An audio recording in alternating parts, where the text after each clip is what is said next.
शांति। शांति। आज की तारीख है 22/1/17 और आज हम सुनेंगे फिर से प्राण प्यारे मीठे मीठे न्यारे न्यारे अव्यक्त मूर्तधारी अव्यक्त बाप दादा की ज्ञान मुरली।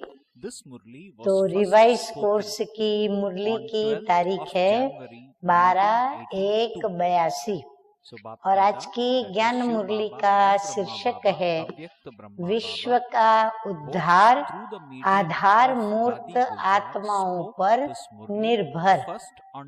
यदि आधार मूर्त आत्माएं विश्व के ऊपर ध्यान नहीं देंगी तो विश्व का उद्धार नहीं हो सकता। तो मीठे मीठे बाप दादा कहते हैं कि आज बाप दादा विश्व की आधार मूर्त आत्माओं को देख रहे हैं। सर्वश्रेष्ठ आत्मा विश्व के आधार मूर्त हो। बाबा कहते सर्व से श्रेष्ठ भी हो और सर्व के आधार मूर्त भी हो। आप श्रेष्ठ आत्माओं की ही चढ़ती कला व उड़ती कला होती है तो सारे विश्व का उद्धार करने के निमित्त बन जाते हो। सर्व आत्माओं की जन्म जन्मांतर की आशाएं मुक्ति और जीवन मुक्ति को प्राप्त करने की वो पूरी हो जाती है।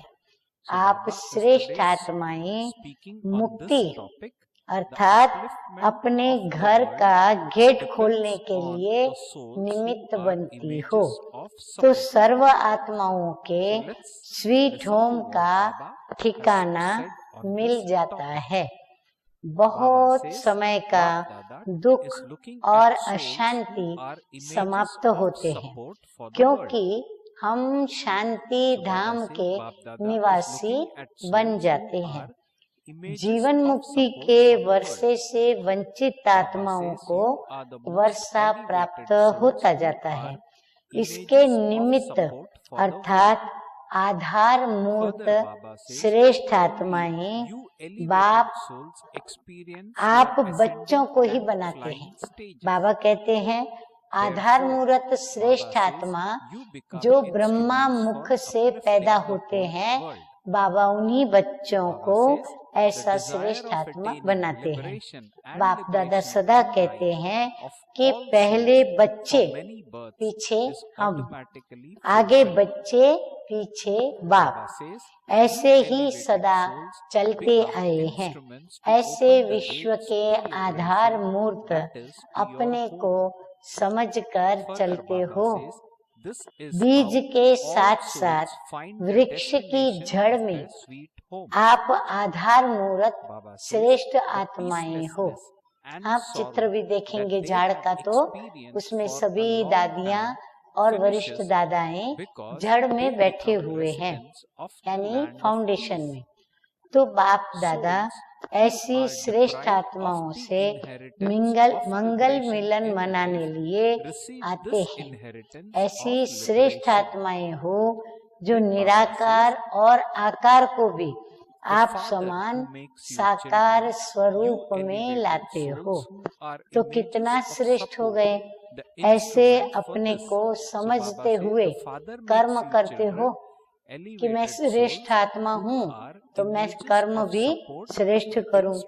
इस समय सिमरती स्वरूप से सदा समर्थ स्वरूप हो ही जाएंगे। संगम को ये वरदान है जो सिमरती स्वरूप रहेगा यानी बाप की सिमरती में सहयोगी बनेगा या बाप को याद करता रहेगा तो वो उसको ये सामर्थ्य प्राप्त होगा कि वो बाप समान बन जाएगा। ये एक अटेंशन स्वतः ही हद के टेंशन को समाप्त कर देता है।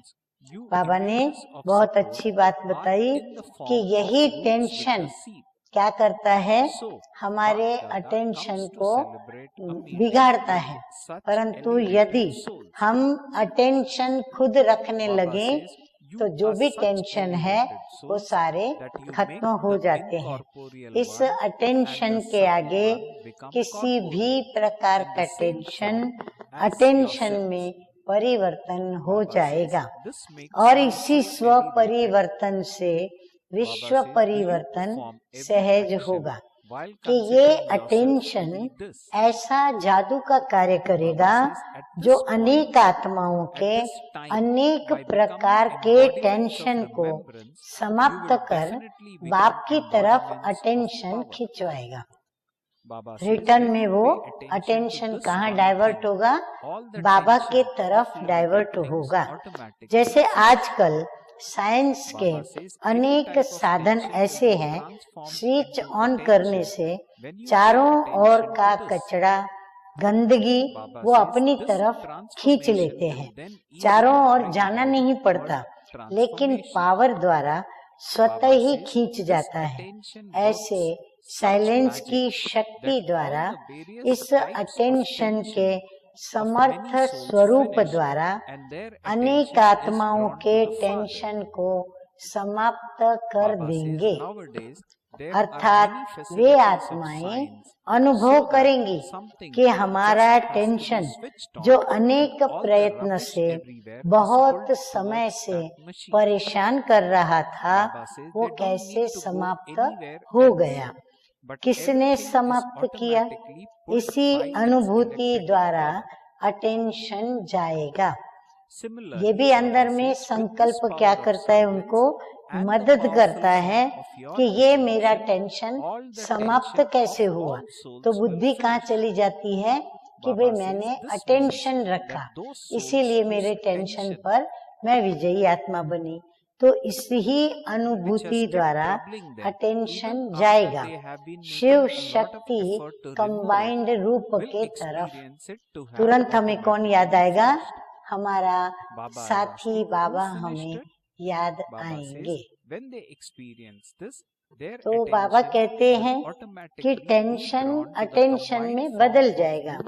अभी तो बार बार अटेंशन दिलाते हो कि याद करो, लेकिन जब आधार मूर्त शक्तिशाली स्वरूप में स्थित हो जाएंगे तो दूर बैठे भी अनेकों को खींचने वाले, सहज अटेंशन खिंचवाने वाले ऐसे सत्य तीर्थ बन जाएंगे।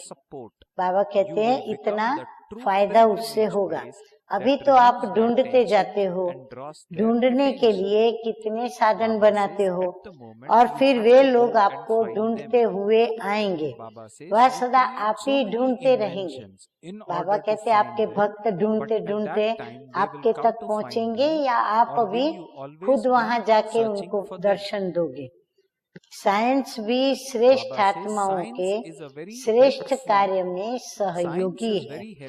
थोड़ी सी हलचल होने दो और स्वयं को अचल बना दो, फिर देखो आप रूहानी चुंबक बन अनेक आत्माओं को कैसे सहज खींच लोगे, क्योंकि दिन प्रतिदिन आत्माएं ऐसी निर्बल होती जाएंगी जो अपने पुरुषार्थ के पांव से चलने योग्य भी नहीं होगी।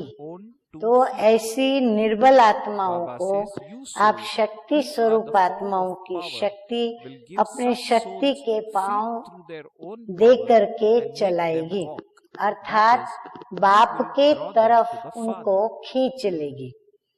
ऐसे उड़ती कला के अनुभवी बनो तो अनेक आत्माओं को दुख अशांति की स्मृति से उड़ाकर और उनको ठिकाने पर पहुंचा दो।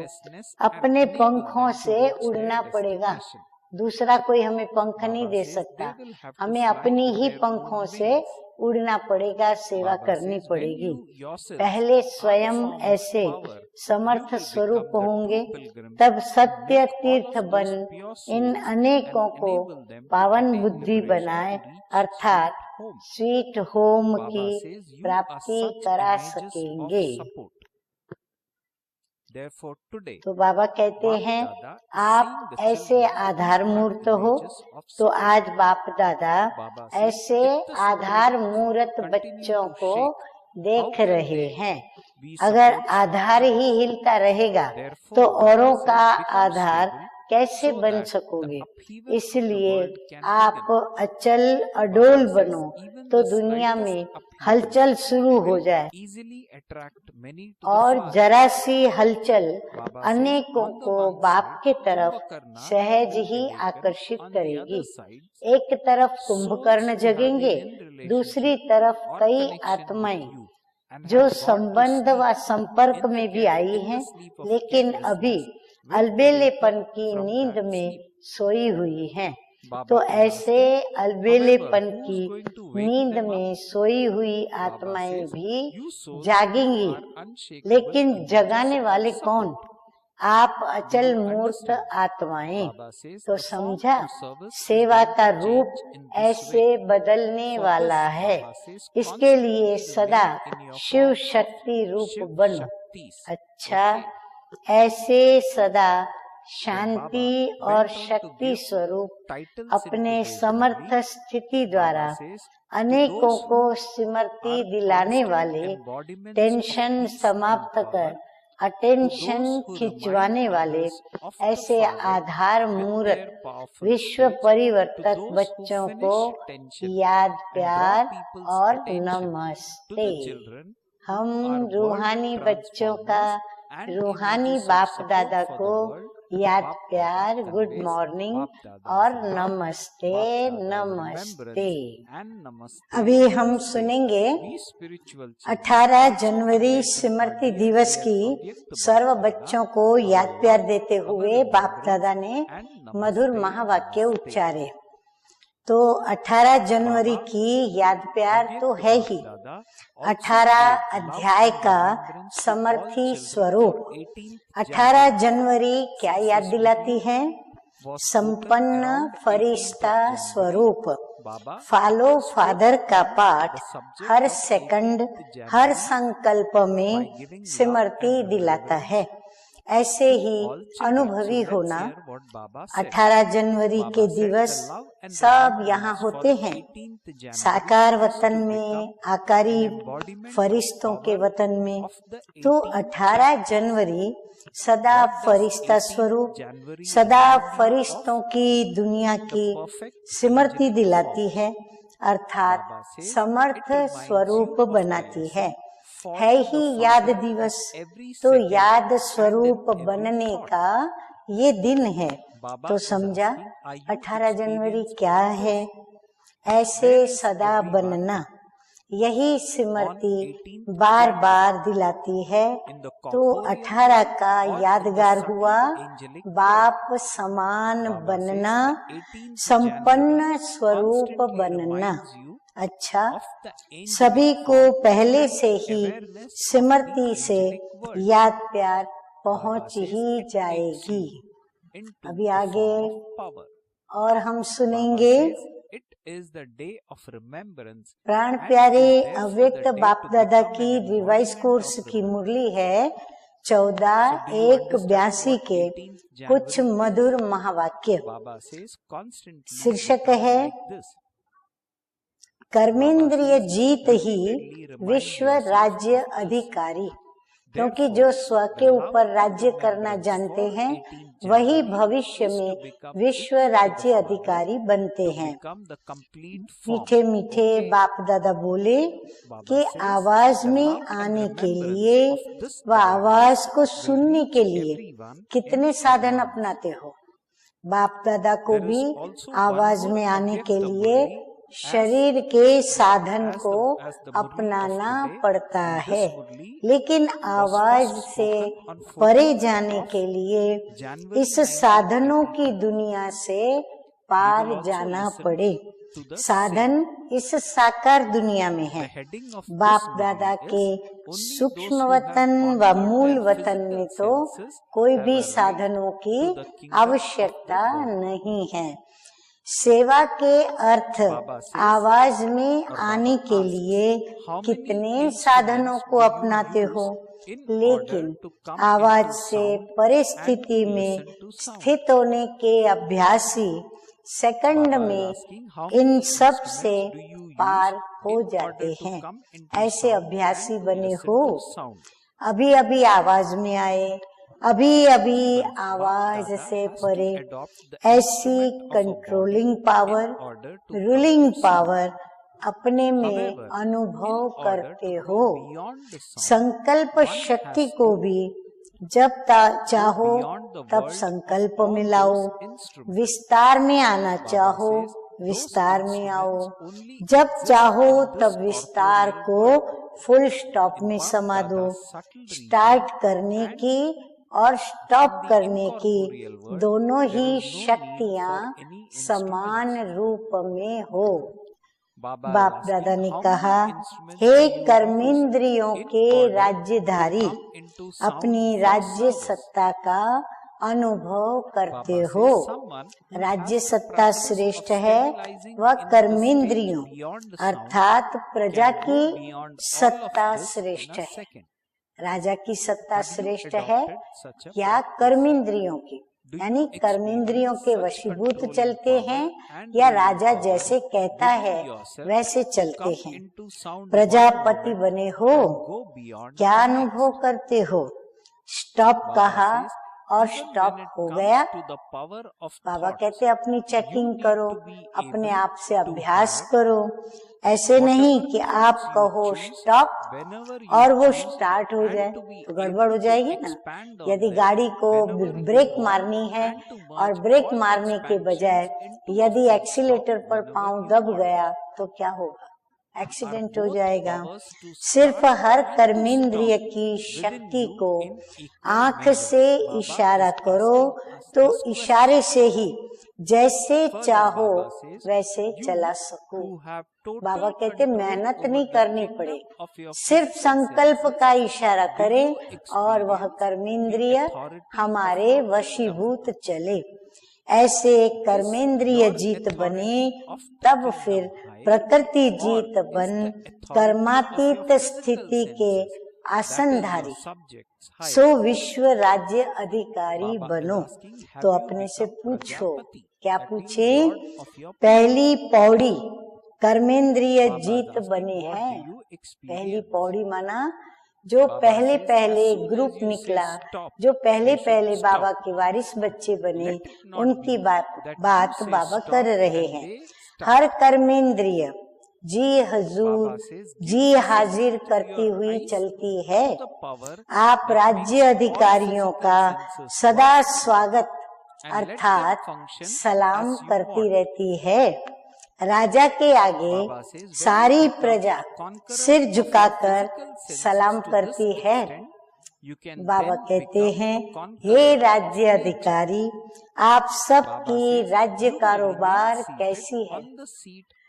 कितना बाबा मीठा सुंदर हम बच्चों से वार्तालाप कर रहे हैं।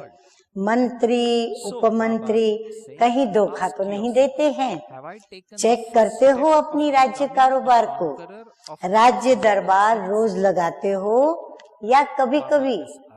ब्रह्मा बाबा तो राज्य दरबार लगाते थे। तो बाबा कहते क्या करते हो? राज्य अधिकारी के यहाँ के संस्कार भविष्य में काम करेंगे। अगर यहाँ रोज दरबार लगाएंगे तो भविष्य में भी ये संस्कार काम आएंगे, वहाँ भी रोज दरबार लगाएंगे। चेक करते हो कि वर्तमान समय मुझ आत्मा के राज्य वंश के संस्कार हैं, वह प्रजा के संस्कार हैं। ये भी चेक करें। वह स्टेट के राज्य अधिकारी के संस्कार हैं। अनेक छोटे छोटे राजाएं भी होंगे, अर्थात हद के राज्य अधिकारी के संस्कार हैं। वह बेहद विश्व महाराजन के संस्कार हैं। वह उनसे भी लास्ट पद दास दासी के संस्कार। कौन से संस्कार हमारे अभी अभ्यास में हैं जो हमें भविष्य में मदद करेंगे? साकार में भी सुनाया था कि दास दासी बनने की निशानी क्या है? क्या निशानी है? जो किसी भी समस्या व संस्कार के अधीन बन उदास रहता है तो उदास व उदासी ही निशानी है दास दासी बनना। तो सोचो मैं कौन? ये स्वयं ही स्वयं से चेक करो, कहाँ किसी भी प्रकार की उदासी की लहर तो नहीं आती। उदास अर्थात अभी भी दास हैं, किसके? माया के या कर्मेंद्रियों के। तो ऐसे को राज्य अधिकारी कैसे कहेंगे? हाँ, बाबा कहते अगर हम अपने पर राज्य करना नहीं जानते, दास दासी की तरह माया से जी हजूर जी हाजिर करते, तो राज्य अधिकार कैसे करेंगे? आगे मीठे मीठे बाप दादा कहते हैं कि इसी तरह से साहूकार प्रजा भी होगी। तो यहाँ भी कई राजा नहीं बने हैं, लेकिन साहूकार बने हैं, क्योंकि ज्ञान रत्नों का खजाना बहुत है। सेवा कर पुण्य का खाता भी जमा बहुत है, लेकिन समय आने पर स्वयं को अधिकारी बनाकर सफलता मूर्त बन जाए, वो कंट्रोलिंग पावर और रूलिंग पावर नहीं है। तो फिर वो राज्य अधिकारी नहीं बन पाए, और क्या बनते हैं वो जाके? सतयुग में साहूकार प्रजा, अर्थात नॉलेजफुल हैं लेकिन पावरफुल नहीं है। शस्त्रधारी हैं लेकिन समय पर शस्त्र कार्य में नहीं ला सकते हैं। स्टॉक है लेकिन समय पर ना स्वयं यूज कर सकते और ना ही औरों को यूज करा सकते हैं। विधान आता है लेकिन विधि नहीं आती। ऐसे भी संस्कार वाली आत्माएं हैं, अर्थात साहूकार संस्कार वाली हैं। बाबा गुह्यराज बताते हुए कहते हैं, जो राज्य अधिकारी आत्माओं के सदा समीप के साथी जरूर होते हैं, लेकिन स्व अधिकारी वो नहीं होते। समझा? अभी आप ही सोचो कि वर्तमान समय अब तक मैं कौन कैसा बना हूँ, अभी भी बदल सकते हो। बाबा कहते अभी भी थोड़ा समय है, स्वयं को परिवर्तित कर सकते हो। अभी भी फाइनल सीट के सेटिंग की सीटी नहीं बजी है, फुल चांस है। लेकिन औरों को भी क्या कहते हो कि अब नहीं तो कब नहीं, क्योंकि कुछ समय पहले के संस्कार चाहिए। अचानक हम ये संस्कार धारण करना चाहें नहीं होता, लेकिन कुछ समय से उसका अभ्यास हमारा कंटिन्यू होना चाहिए, लास्ट समय के नहीं। इसलिए डबल विदेशी ग्रुप, गोल्डन चांस लेने वाले चांसलर ग्रुप बनो। तो सब कौन से ग्रुप के हो? बाबा कहते अभी सोचो कौन से ग्रुप में हो। अच्छा, ये एक चांस दिया कि अभी भी चांस है, सिटी नहीं बजी है, चांसलर बन सकते हो। अच्छा, अभी हम क्या सुनेंगे? मीठे मीठे अव्यक्त मूर्त बाप दादा का याद प्यार। तो बाप दादा कहते हैं, याद प्यार देते हुए, सदा कर्मेंद्रिय जीत, प्रकृति जीत, सूक्ष्म संस्कार जीत अर्थात माया जीत, स्वराज्य अधिकारी सो विश्व राज्य अधिकारी।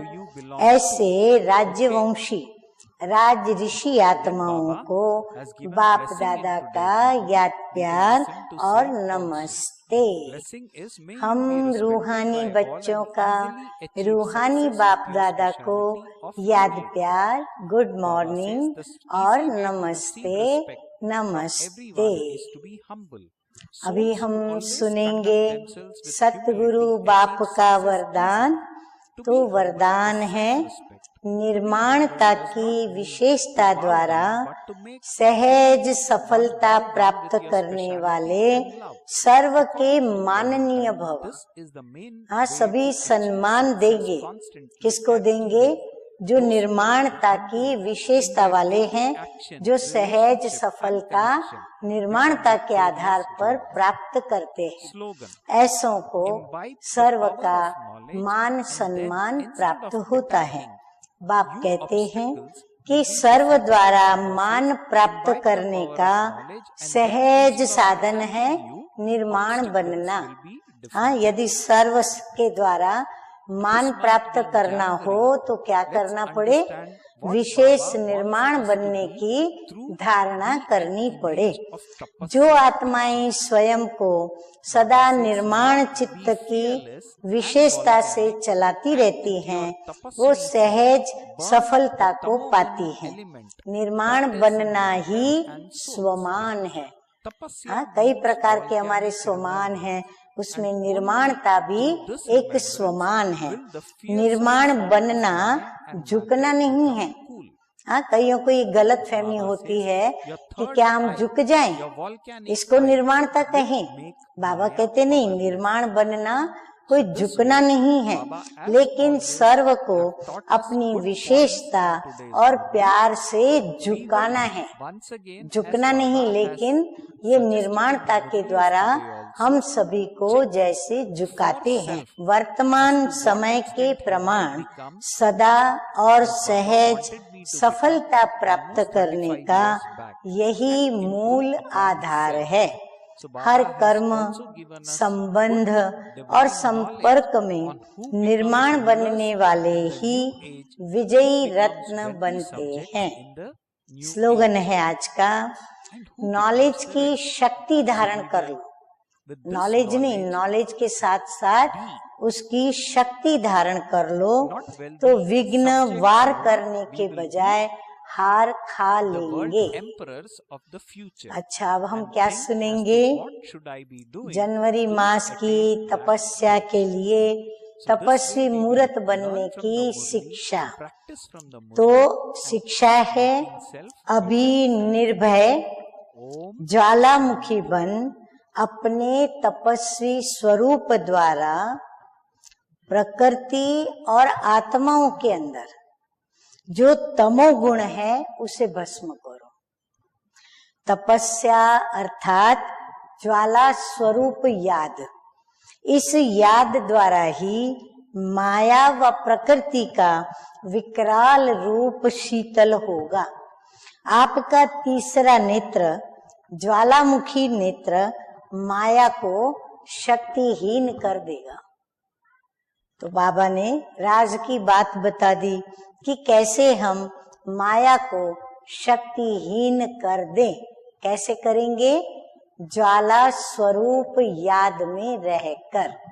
अच्छा, ओम शांति।